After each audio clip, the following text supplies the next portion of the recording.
Neil actually tries his hand at covering a few cases. What was that?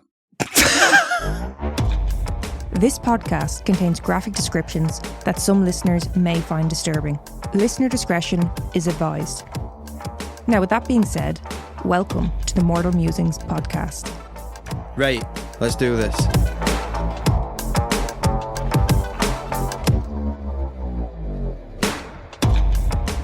So if you were a professional wrestler, what would your stage name be? Ooh. I feel like you probably would have given this some thought. You know, just in the age we are and how popular WWF, WWE was when we were growing up. Do you know what I mean? Okay. I would have thought you've got at least one A4 sheet of paper somewhere in your parents' house with potential names written down. Okay. I do have one. Mm-hmm. Because I used to do a bit of boxing training. Knockout Neil. Knock him out, Neil. Knock him out. Knock her out, or Neil. Yeah. And people in the crowd would be going, hit him right hard. Right hard. Yeah. I think for me, Little Bollocks. That's mine. Or that's yours. I think for mine, I think for me, I'd pick Megan Massacre or something like that. What do you reckon? Gotta do the double M. No? You don't look impressed. Munchkin Megan. I'm not even short, so that doesn't apply. In fact, this could go even further. Listeners, send us yours. What would your wrestling names be? Yeah. I'm sure we're going to get some crackers. I think Megan Massacre is good. No? Can you think of a better one? Go on. Go on. You do fucking better. Because you pulled a right fucking face at me when I said that. Mortal Megan. Mortal Megan, of course. Mortal Megan. Yeah. Yeah. There you go. That's better than fucking Massacre. Megan Massacre. Try again.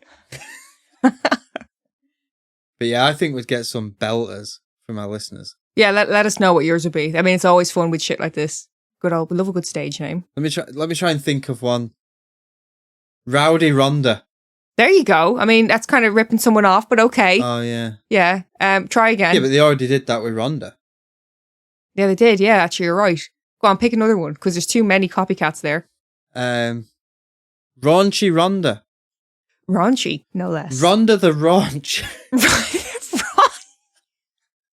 Bollicker Bobby.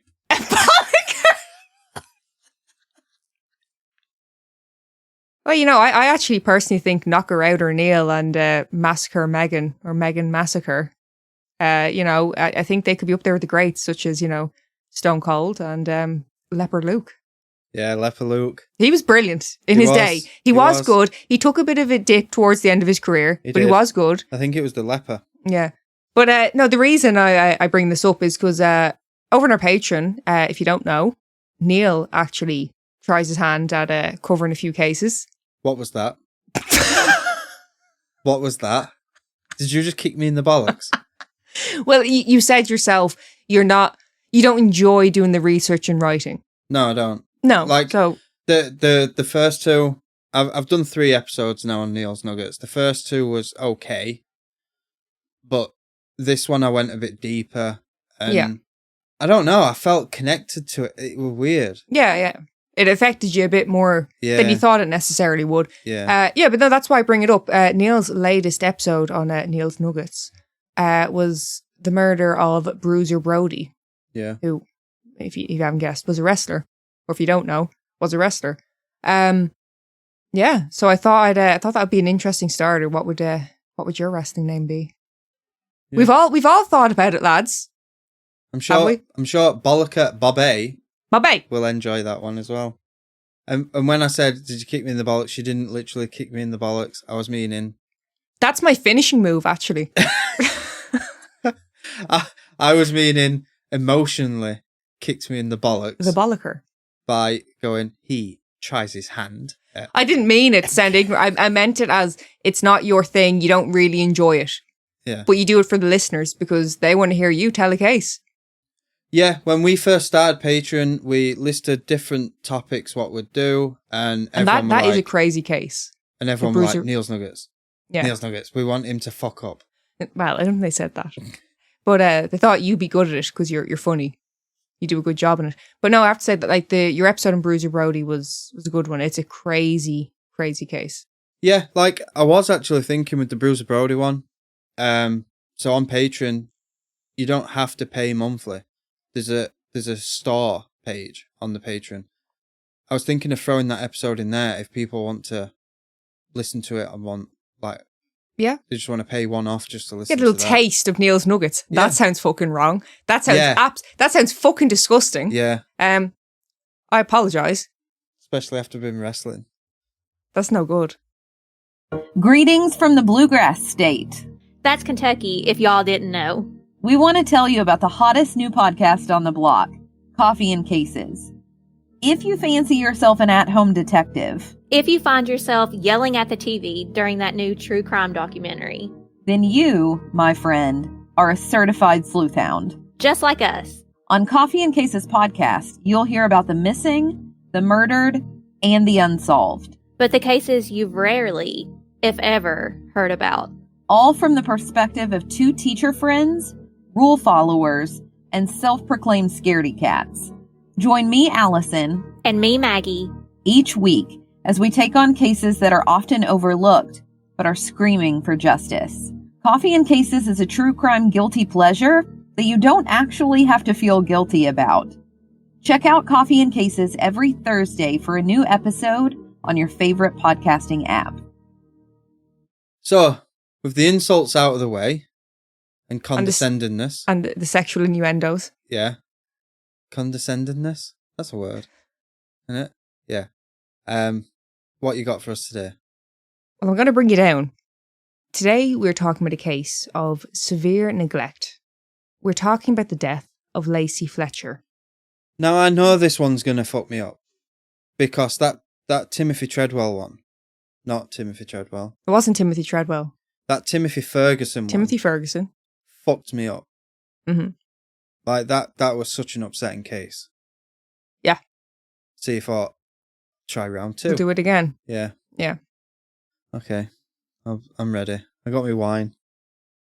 On the 3rd of January, 2022, at approximately 2 a.m., Sheila Fletcher calls 911.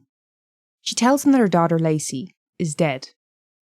The operator instructs Sheila to perform CPR. Not long after, emergency services arrive on scene. As they walk into the home, to their right, in the kitchen, is Lacey's parents, Sheila and Clay. Her father is said to have been completely emotionless. Her mother was sitting with her head between her legs, weeping. To their left, in the living room, they find Lacey. So not even with the body? No. Sheriff Jeffrey Travis described it as being, quote, by far the worst he had ever seen. The coroner, Yul Bickham, described the scene as appalling and horrific. Quote, I opened the door, walked into the house. There was a stench, an odour, feces, fecal matter, urine. You couldn't hold your breath. Fucking hell. As the coroner approached Lacey, who was laid on the sofa in the living room, it was painfully clear this wasn't a tragic accident or a sudden, unexpected death. So let's get into the background of what led to this devastating discovery. Lacey Ellen Fletcher was born on the 25th of November 1985 to parents Sheila and Clay. The family lived in Slaughter, Louisiana, where Lacey attended Brownsville Academy and she was a member of the volleyball team, and her parents were described as upstanding members of the community. Slaughter, Louisiana. Yeah. That's some name for a town, isn't it? Yeah, but it's like when I moved over here to Ireland, everywhere started with kill. Yeah, there's a lot of kills over here. Kill Pedder. Oh, we love it. We're devils for it. Pedder did, but they wanted to kill him. See, with the Brits, you know what? You are a big fan of the ton. Field. Ton. You love a field. You love a field. Yeah. Field and ton. Chef field. Oh, you love a ham as well. What? Ham. You put a ham at the end of everything. Yeah. Yeah. Throughout her younger years, Lacey was described as a vibrant, fun, and smart young girl who made friends easily. But as Lacey headed into her mid-teens, she started to retreat from socialisation. Lacey was autistic, and according to her parents, around this time, Lacey was really struggling. Her social anxiety was severe, and she began to develop an array of fears, agoraphobia being one of them. What's agoraphobia? So, agoraphobia, I think a lot of people think of it as, not wanting to leave the house. Okay. It's basically a fear of unknown environments and spaces. Panic will set in over feeling trapped, unsafe, or not being able to easily escape the situation. And of course, that can lead to a person either not leaving their home, or if they do, needing someone that they trust to be with them, or even if they can, just becoming very distressed when they do. Given some of the difficulties that Lacey was facing, her parents later made the decision to take her out of school and instead homeschool her. It seems that Sheila and Clay were not equipped or willing to give Lacey any extra care or attention she might have needed. And it was said that it was not uncommon for them to be heard complaining about having to care for their child. They complain, but they care for the child. Yeah. It's the child. Yeah, it is, yeah. Like... Some people just don't seem to really, like I said, if there's any extra needs a person may have. Yeah. It's kind of like, well, I didn't want to deal with this. Yeah, I didn't envision this when I was going to have a kid. Fucking bastards. Around the age of 24, Lacey's mental health started to rapidly decline. In 2010, her parents consulted with a doctor over what their next move should be in caring for Lacey. They told the doctor that Lacey was becoming more withdrawn, and they feared that she would become totally reclusive. So, the doctor's response to this is kind of, what the fuck? How can I treat her when she's not here? So the doctor advised them that they would need to bring her in to the hospital for treatment, and, you would expect that kind of response. Yeah. Her parents decided against this, and Lacey never received any treatment. In fact, Lacey didn't even have a GP. The last time she'd seen a doctor was in 2002. So, never mind the severity of her condition at this stage, there was no monitoring of her overall well-being. Fucking hell. Saying that, there isn't for me. Like I hardly, back in the UK, I hardly went to the doctors. And then over here, it's even worse. I went once for the hernia, that was it. Yeah, but you're an adult. Oh, yeah, I'm not comparing. It's just, there's a lot of people who never go to a GP. Yeah, but I mean, for Lacey's situation, they should have been making sure. The neglect of Lacey wasn't over a relatively short period of time either. This would go on for years. 12 years. Fucking hell. Yeah. And over the course of these 12 years, not only did Lacey not leave the house, it got to the point where she didn't leave the sofa. At the time of her death, Lacey was 36 years old, but she hadn't been seen by anyone outside of the home since she was 21 years old. Jesus Christ.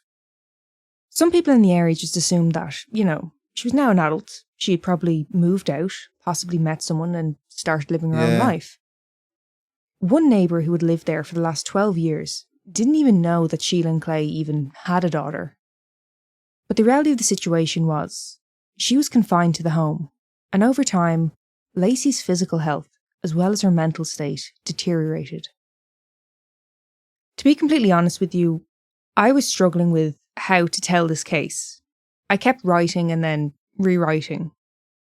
And I still don't quite know what's the best way to really get the point across of how sadistic the treatment or lack of treatment was without coming across as being overly indulgent just for the sake of telling the case. Yeah. So with that said, I'm just going to kind of lay it on you. Okay. Fair warning. Okay. From her time confined to the sofa, Lacey's muscles had atrophied. The lower half of her body had become stuck in a permanent cross-legged position. Whether Lacey had wanted to or not, she physically wouldn't have been able to move from that position, causing significant pain to her. Fucking hell. She'd become emaciated, weighing just 96 pounds. 96 pounds, that's... For a 36-year-old woman. 36-year-old woman, that's like... 30... How many pounds? 96. That'd be like an 11-year-old, wouldn't it? Yeah, I mean, maybe less. I'm not sure. Ulcers had formed on her posterior, which had then become infected. I don't like ulcers, like when you get one in your mouth. Yeah, so if you think of how uncomfortable you are just to have one in your mouth. Yeah. This was Lacey's backside. So she is sat there, stuck in this position, with ulcers that have formed and have now become infected. So is that what bed sores are? Ulcers? Yeah. Okay. Yeah. Her hair had become extremely matted, and she was left to lay in her own urine and feces. Fecal matter was also found crushed into her face, chest, and abdomen. What, like the parents had done that? I think it's just been left and she had Rolled in into it. And because of the extremely unhygienic and wounded state that Lacey had been left in, her flesh began to rot, and maggots started to eat away at her flesh. And crucial to note, this is while she was still alive. So Lacey was literally being eaten alive. Fucking hell. Yeah. The damage caused to her flesh was so severe that her bones became exposed. How did she live so long? I mean, like I said, this is a case of extreme neglect. Yeah. Her parents are in this house with her as she is getting worse and worse, like mentally and physically deteriorating. What was her parents feeding her? Clearly not much. They clearly were not caring for her. They were not giving her substantial amounts of food. Yeah. Or even if they were clearly leaving it there and knowing she wasn't capable of feeding herself at this point. Yeah. And just letting her waste away, letting her body weight just dwindle, you know? Why, like, not only to do it to anyone or anything, like, you couldn't do this to an animal. Yeah. How do you do it to your daughter? They do this day in, day out, and live in the environment, seeing what they have done. Yeah. Live, like, I don't mean to sound like I'm downplaying it, but even, I don't know how to say this without sounding disrespectful, but I was going to say, like, how knowing but you doing that, you're just going to live amongst feces and, like, yourself. The parents themselves are okay with sitting and watching TV and... No, you're absolutely right. And we are going to talk a bit about that because it's incredibly hard to even fathom the situation. I don't know how you wrap your mind around it. Owing to her immobility and the substantial amounts of excrement and bodily fluids, Lacey's body had actually become fused to the sofa. Like, stuck to it? Yeah. Fucking hell. I mean, some of the descriptions of this case are pretty bad, but essentially, that's what it is. You know, people were using words like she had melted into the couch kind of thing. But I mean, it's a horrible way to put it, but I mean, this is horrible. Yeah. I think people are struggling for words with this. Yeah, so it's not so much she melted. So on your skin, even someone as you, smooth as anything, Megan. Is that my wrestler name? You have hairs all over your skin. Every part of your skin you have hairs. That stops you from sticking to stuff and shit. But because the maggots are eating through her flesh, and it's her insides, they don't have that. And because of the moisture and stuff inside, that's what's sticking to the sofa, I'm guessing. You're looking at me like I'm talking absolute bollocks, but it makes sense in my head. Do you know what this is? Neil's listened back to the Body Farm episode and the stages of decomp, and he's like, oh yes, I'm familiar. Moisture. No, that makes sense. Yeah, that makes it's sense. the fluids. You don't and have hairs on your fucking It's all, like I shit. said, it's the excrement, it's the bodily fluids, it's, you know, it's moisture, and it's damp, it's drying, it's sticking, it's everything, it's the fucking maggots, it's a whole fucking situation. Yeah. When Lacey's body was discovered by authorities, they were horrified. The first thing to hit them is, of course, the smell. And then to walk in and see Lacey, laid with her legs crossed beneath her body wasted away. Her eyes and mouth were wide open, and the only clothes that covered her body was a t-shirt that was pulled up, exposing her chest. It's a scene they surely will never forget. See, this is a bit like with a lot of cases you hear when a parent's done it or whatever. They phone 911 or 999 and they'll be like, my daughter has stopped breathing, please help. What do you think is going to happen when the police and the paramedics arrive and they see maggots eating away at a body what's basically decomposing while she's still alive, and think you're not going to have to answer to that? It's the fucking audacity of these people. I mean, neck of them. What really gets me about this case and, furthers the point of the scene, you briefly mentioned it there, except for the area that Lacey had become confined to, this was an otherwise well-kept home inside and out. You'd never walk past or even view the rest of the home and think to yourself, this is a house of horrors. Yeah. But it is truly beyond the state that they had left her hidden away in. Dr. Yule Bickham, who performed the autopsy on Lacey, said, quote, "I've never seen a homicide like this." Speaking on the home, he described it as smelling like a sewer or a septic tank. The smell of death was not only unbearable, but undeniable. And this is coming from a coroner. He's used to the smell of decomp, but this was something else. This was severe. Yeah. And then there's the parents, who, only a few feet away, would have been cooking their dinner every night. Yule stated that, with his profession, he was of course used to dealing with all manners of death. But this deeply affected him. I bet it did. Well, the week after working on this case, Yule was completely overcome by the emotional toll it had took on him.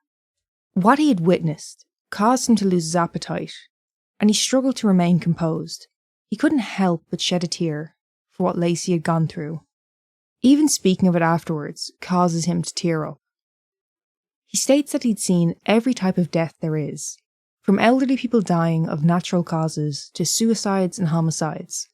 But again, he had never seen a homicide quite like this. Yeah. Now, I did view the pictures, and they are extremely distressing. And the coroner himself argued for the pictures to be released, to really illustrate the extent of what Lacey went through at the hands of her parents. Yeah. And look, I know a lot of you are probably going to go and look up these pictures, and, I do agree, I understand the point he's making. I wouldn't want to see him. Well, this is it. Like, although I do understand the point he's making, to be honest with you, the picture of the sofa, once her body has been removed, is, I think, for the majority of people, enough to get the point across of how extreme this situation was, how extreme the neglect was. Yeah. Of course, because Lacey couldn't care for herself, her parents had been, or should have been, bringing her food and water. Yeah. But before Lacey's death had been reported, her parents had actually been away for the weekend, leaving Lacey on her own. Just laid on the sofa? Yeah, they just left her, and the only food that was found within reach for Lacey was a bag of hard candy, like a butterscotch type of sweet. Fucking hell. While they're on the jollies? Yeah. Although I would never want to try and downplay the horrific, torturous conditions that any others may have gone through, every form of neglect or abuse is obviously disgraceful, whether it be a day, a week, months, whatever the time frame. Yeah. But for Lacey, this wasn't so much a period of neglect or abuse. There was no end in sight or period of mercy. It was just what her life had become because of her parents. This should be murder, this. Well, they let her gradually and quite literally sink and rot away. Yeah. Lacey's official cause of death was sepsis, and starvation listed as a contributing factor. During the autopsy, fecal matter and foam from the sofa cushions were found in her stomach. Fucking hell. She was trying to eat the foam? She was literally eating what she could reach, what was in sight of her. Yeah. Just eating that to try and stay alive. Now, Remember I said Sheila was instructed to perform CPR? Yeah. I listened to the audio of Sheila performing CPR. I think I've heard this before. But I tell you, I don't know what exactly Sheila was doing, but it wasn't CPR. They'd obviously used something, you know, in an effort to create, you know, repetitive kind of rhythmic sound of CPR. Yeah. I have to be honest with you, it may as well have been one of those, you know, those kind of guess the sound competitions on a radio station. It was just like, that is not CPR. She's there banging a pan. Yeah, I mean, basically, it was like, what? I can't tell what you're doing. Yeah. But it's not fucking CPR. Not to mention the position that Lacey was in. She clearly hadn't attempted to save her. Yeah. No, I was thinking of something else. There was a 911 call I heard, and they were saying, perform CPR, and they just kept saying, I don't know how to. And they were like, you know, do compressions on the chest. Mm-hmm. And they're like, I don't know how to. They kept like... Well, you got to do more than that. Yeah, it was a very weird one. Blowing a mouth, I don't know how to. During the 911 call, Sheila didn't even know what age Lacey was. She had to guess multiple times before stating that she was 31, which was wrong. Fuck's sake. Like we previously mentioned, Lacey's parents had actually left her there to go on a weekend away. It's thought that Lacey had died a day or two prior to Sheila calling emergency services. Really? Mm-hmm. These people really did not care about her. To let her mind and body start to waste away is horrific in itself. But to actually leave her there on her own, you know, this is just me speculating, but it seems to me that their hopes were for her to die. That's what I was thinking earlier. They wanted her out. Why don't they just kick her out?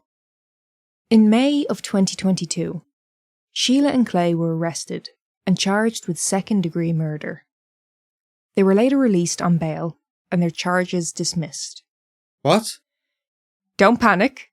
This was due to conflicting language being used in the indictment papers compared to the paperwork that had been filed within the courts. But in June of 2023, a grand jury re-indicted them on murder. Okay. So don't worry, that was a blip. Okay. I mean, a pretty serious fucking blip, but a blip nonetheless. During psychological evaluations, no mental health conditions were determined to have contributed to the neglect of their child. So we can't even have a little bit of a grey area and go, oh, well, because of X, Y, and Z. Yeah. On the 6th of February, 2024, Sheila and Clay both put forward a plea of no contest in exchange for a reduced charge. For second-degree murder, they were looking at a life sentence without the possibility of parole. Shoot him. But with the conviction of manslaughter, they would only have a maximum sentence of 40 years. Which, of course, with manslaughter, the prosecution were seeking the maximum penalty. Yeah. Quote, "We want to stand for children, elderly and infirm persons that cannot speak for themselves, and bring attention to these situations to prevent further abuse, mistreatment, or neglect. We consider letting a person under your care, custody, and control deteriorate to the point that her untreated wounds exposed her bones, a very serious crime, and the penalty should be life imprisonment." Yeah. I mean, yeah, I fucking can't argue with that. I know this isn't important, but so she was in her 30s. What were the parents like in the 60s? I think so, yeah. So even if you're going for the lesser charge for 40 years, you're not getting out. So why are you trying? Sheila and Clay's... Clay. I know. I like the name Clay, but they're always dickheads. Yeah, looking Sons of Anarchy. Prick. Sheila and Clay tried to defend their actions, or lack of action. They stated that Lacey was, quote, of sound mind and had refused help, and that she viewed the sofa as her sanctuary. Quote, "Her world closed in on her gradually because of her phobias, fears, and social anxieties. The couch was her sanctuary. It was her comfort zone." That's what her father said. You're her guardian. Yeah, listen, I don't give a fuck if she refused help. You are her caregivers. Yeah. Even if you don't want to recognize yourself as that for whatever reason, it wasn't how you planned it. Yeah. I mean, you would hope that as a parent or even just another fucking human being, Yeah. you would have the compassion to care for another in need. Yeah. It's like I said, you wouldn't watch an animal go through that. No. If Lacey had reached a point of not being able to care for herself, step the fuck up. That's your daughter. Yeah. It does not matter that she was a 36-year-old woman. She is your daughter and she needed help. Unfortunately, their defense was that she would become defensive and argumentative. I mean, So you get the help. Exactly. Right. Exactly. It's insane to me. Not saying you have to do it yourself. You go get the help. On the 20th of March, 2024, both Sheila and Clay were sentenced to 20 years with a consecutive 20-year suspended sentence. The judge stated, quote, "We can argue about whether or not this process took 3 months, 6 months, or 3 years. I really don't care." Yeah. 20 years, though? That's fuck all. It's a tad lean, if you ask me. A tad. Sheila and Clay wept as they stated they could have done more to prevent Lacey's death. No fucking shit. Could have done more. Could have done anything. Well, clearly, Neil, you feel the same as me. There's something about Sheila and Clay that just really got under my skin. Yeah. If we look at other cases of neglect and abuse that we've covered, like Blanche Monnier or Timothy Ferguson, Blanche was neglected because her mother was a self-important prick who thought her daughter should be completely subservient to her and her wishes. With Timothy's mother, similar to this case, I think she resented her child for having to care for him and any additional needs he may have had. Where this case seems to differ, though, is with Timothy's mother, she was very quick to blame anyone or anything. Nothing was her fault. Yeah, I think she was mentally ill. But there's something almost tangible there to try and study why she did these things, said these things. You know what I mean? It's so kind of like, that I can see what your behavior is. I can, Yeah. Whereas Lacey's parents acknowledged that she had faced difficulties. What they refused to acknowledge, though, is a duty of care to Lacey. You're the guardian. When researching this case, at first I thought they just really didn't care about her. They must have felt somewhat indifferent towards her to leave her like that. But the more I think about it, to leave her literally festering to the point that even if you didn't care about her, it would start to affect your life. They must have wanted to see her suffer in excruciating pain. Yeah. That's within their house. The smell alone is affecting your life. Yeah. You can't have your friends over for dinner or drinks because you don't want them to see what you're doing to your daughter. Yeah. It is bleeding into your life. You must have had some type of resentment, hatred, ill will, whatever it may be, towards her. They may not have physically abused her, but they used her own deteriorating health as a weapon to torture her. In their minds, they didn't do any harm, really. In their minds, Lacey did this to herself. Shower of bastards. They didn't fear for their daughter's health and how it was affecting her. They feared how having to actually care for their child would affect them and their lifestyle. To quote Yul Bickham, Lacey did not decompose. She rotted in her own body. And that is the case of the death of Lacey Fletcher. Well, I think we need Raymond the Bastard to pay Clay a visit. The thing with this case, like we've said that before, and I hate saying it. It's a gross thing to say, oh, this is a bad one. They're all fucking bad. Yeah. With this one, like I said, the whole thing of like, compared to Blanche or Timothy, there's something you can almost fucking hold there and understand or study. Yeah. With these, it's like, why? You just didn't. Yeah, it's a bit different to, Timothy Treadwell wanting to go out and live amongst bears. Yeah. And shit. To this. This is like... Well, that's a completely different case altogether. No, but saying it's a bad one. Yeah. Like, yeah, it sounds bad saying this one's a bad one when this is, episode 70? But there is some, like... It's because you can't fathom it. Yeah. Like, you spend so long reading it and, like, looking at pictures and kind of going, why would you do this? And the extent of time you did it for, like I said, it's affecting your life as well. Like, if you're to be purely selfish on their point of view, why would you do this to yourself? Yeah. And like I said, they didn't find any mental health conditions that could contribute to it. Okay, well, we can see how it escalated to this point or what have you. Yeah. They were just doing it.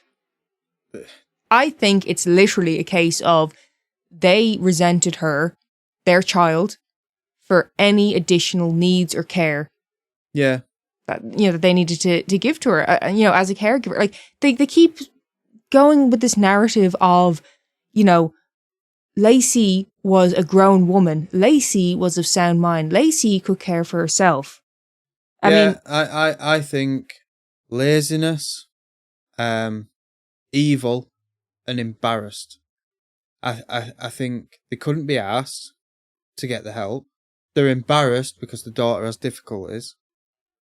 And then they're evil for doing this. There's no other word for it. It's inhumane. I mean, I kind of feel like when we tell a case, sometimes we'll give our opinion or kind of let you know what our opinion, well, more so Neil will give his out and out opinion. Oh, I don't give a shit. I'll try and hold back a little bit because I don't want to kind of, influence or inject my opinion too far into it. You know what I mean? Well, if someone messaged us and went, I think you're wrong about them parents, I'd be like, I hope so. Well, it's just, I like to kind of tell it, and whether we're hearing both sides of it or you're kind of stepping back, telling both sides, but it's not my opinion. This one, I really did struggle not to let my opinion come through because I can't, like I said, I'm just trying to make sense of it. I'm trying to find something that I can go, okay, see, now we can work from that angle and kind of understand. There's nothing to understand here. They were just horrible people. There's still so many questions. It's baffling. And the fact that they only got 20 years is a joke. Yeah. That's an absolute It's joke. crazy, yeah. Just to mention before we move away from this case, there is a theory that Lacey was suffering from locked-in syndrome. Now, we've talked about locked-in syndrome a couple of times before on this podcast. I'm mentioning it now because to be honest with you, I didn't want to entertain it as a part of the actual case. Okay. Because I think it's fucking stupid. The coroner has also challenged this theory as well. Well, sorry, I'm the village idiot. How is she eating stuff from the sofa? Exactly. That I was just about to say there's multiple reasons why this theory is horseshit, but the most obvious one being Lacey was found with foam from the sofa in her stomach.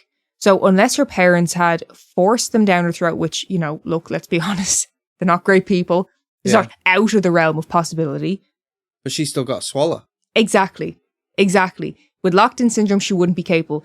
She obviously had enough control over her body to reach, grab, pull, raise her arm, chew, and swallow. Yeah. Not to mention that even if she was suffering from locked-in syndrome, it doesn't make a difference to their treatment of her. Yeah.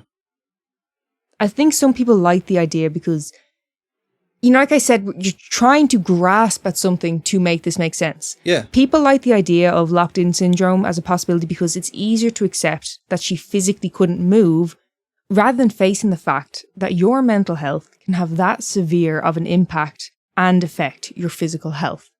Yeah.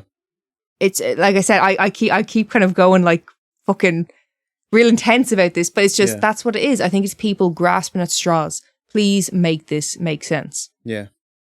And that's all I've got to say about that fucking case. Yeah. Well, before Megan goes off on one again, we'll shift over. Shifting to an oddity. So it better be a fucking good one after that. Have you ever heard of a man by the name of Joshua Abraham Norton? Would you believe me if I said no? No. Of course you have. Have you not? No. No. I hadn't. Right, so Joshua Abraham Norton was a fairly wealthy businessman during the 1840s into the 1850s. He was well respected and well connected. Unfortunately, after proceeding with some ill-advised business opportunities in 1852, it all went to shit for poor old Joshua. He spent nearly 2 years trying to void a contract on the grounds that he had been misled. So not only was he out of money from the investments he had made, but the cost of going through the courts, and then he also lost his case. Oh, shit. It's not looking good for Joshua. In 1856, Joshua had no choice but to file for insolvency. Bankruptcy. Yeah. Say bankruptcy. What's wrong with insolvency? Because I didn't know what that meant. I guessed at bankruptcy. For the next few years, Joshua wasn't around as much, and it's thought that he may have fallen into a depression and become somewhat reclusive.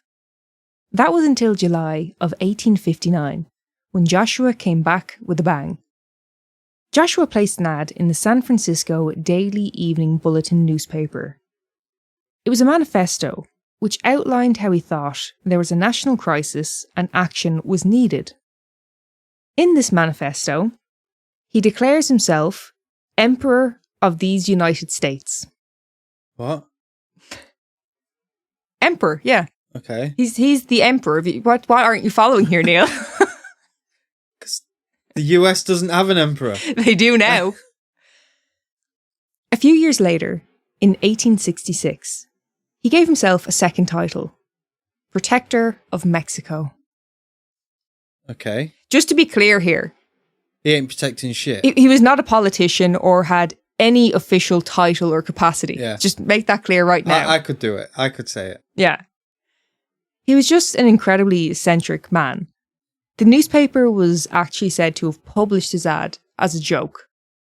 Nevertheless, people did quite like their new leader, Emperor Norton.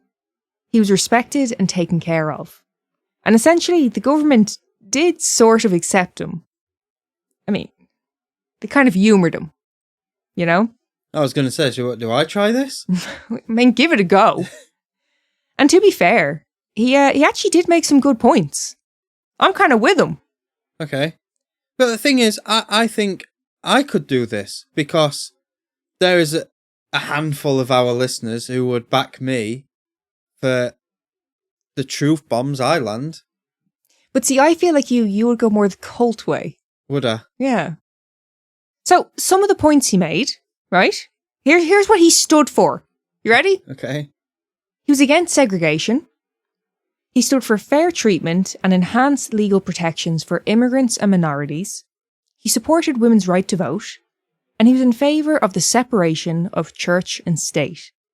He was actually incredibly progressive for the time that he was living in. Yeah, very. I mean, good old Emperor Norton. Where would we be without him? Emperor Eddie. Although an emperor... Oh, not Eddie. I'm thinking of Edward Norton, the actor. I'm way off. Ah, yes. His great-great-great-grandfather. Although an emperor, he was also a man of the people who would go on his rounds. He'd check in with people, and if there were any complaints, say, taxes were too high or the streets weren't well maintained, he would then issue proclamations to try and resolve these issues. Sadly, on the 8th of January, 1880, Emperor Norton passed away after collapsing on the street. Although it was thought by some that he was a wealthy man, a search through his room in a boarding house proved otherwise. He'd actually been living in poverty. Oh, really? It was that bad? Yeah, I mean, he had been very wealthy. But again, it had gone to shit. He kind of became a bit reclusive. And then he kind of, came back with a bang with this, and obviously very eccentric. But he actually... He had more front than Brighton. He did stand for a lot of good things. And he was actually trying to help people. Like I said, he was going around and what are your issues? Is there anything you'd like to see improvement? And although his proclamations may have done jack shit, he was trying to help and he was, Yeah. Wanting to give the emperor a good send-off, a funeral fund was established by the Pacific Club, a San Francisco businessmen's association. And approximately 10,000 people attended his funeral from all walks of life to pay their respects. Fucking hell. Quote, some say he'd gone mad. Others say he'd gone wise. I say wise. I mean, I kind of love this man. Yeah. You know? Like, he was fighting for the right things. At first, I was like, who's this fucking guy? Yeah. What emperor? Excuse me, protector of Mexico. Who the fuck's this guy? Yeah. And then you're kind of like, oh, well, actually, I kind of agree. Yeah. Yeah. But maybe that's how me and you would get easily led into a cult. Could be. Mm. Yeah. Maybe we need to reevaluate a few things. Yeah, that's when the Kool-Aid gets passed around and we're like, oh, That looks nice. Can I have a glass? No, that's when we'd be like, oh, fuck. Apparently, Mark Twain used Emperor Norton as inspiration for the character of the king in Adventures of Huckleberry Finn. So there's just another little connection there. Well, Mark Twain weren't his real name, were it? No, I think it was a... It's a pseudonym. Yeah. Yeah. I learnt that from, is it American History X? No, it was a movie called Gladiator. But it wasn't the Gladiator you're thinking of. Mm. It was a boxing one. Yeah, the fucking... Your man. Yeah, your man. Yeah. She means Cuba Gooding Jr. Yeah, that guy. So what do you think of old Emperor Norton? I think wise. I do. Or, I mean, even if not, you know, there's some method in the madness there. But they're saying, you know, when they went to his house and he had fuck all. But was he pretending to be wealthy still? So, you know, like I said, he was taken care of. Yeah. Things like his meals would be paid for, or when they seen that his clothes had gotten a bit tattered, Yeah. he could be like given some fresh clothes and things. Okay. Like he was loved. He was beloved by people in the area, you know? Yeah, so he wasn't trying to seem successful. I mean, yes, he was. He gave himself the title of Emperor and Yeah. Protector. Yeah. Yeah. But it was kind of like he is doing no harm to anyone. Yeah. And like you said, he was fighting for the right things. Yeah. Raise a glass for Emperor Norton. Yep. Huh? And before we go, just remember, if you see the Kool-Aid, you're too late. You're too late. Thank you so much for listening. Find us on Patreon, TikTok, Facebook, and Instagram. If you have a case suggestion, or maybe even your own story, email us at mortalmusingspodcast@gmail.com.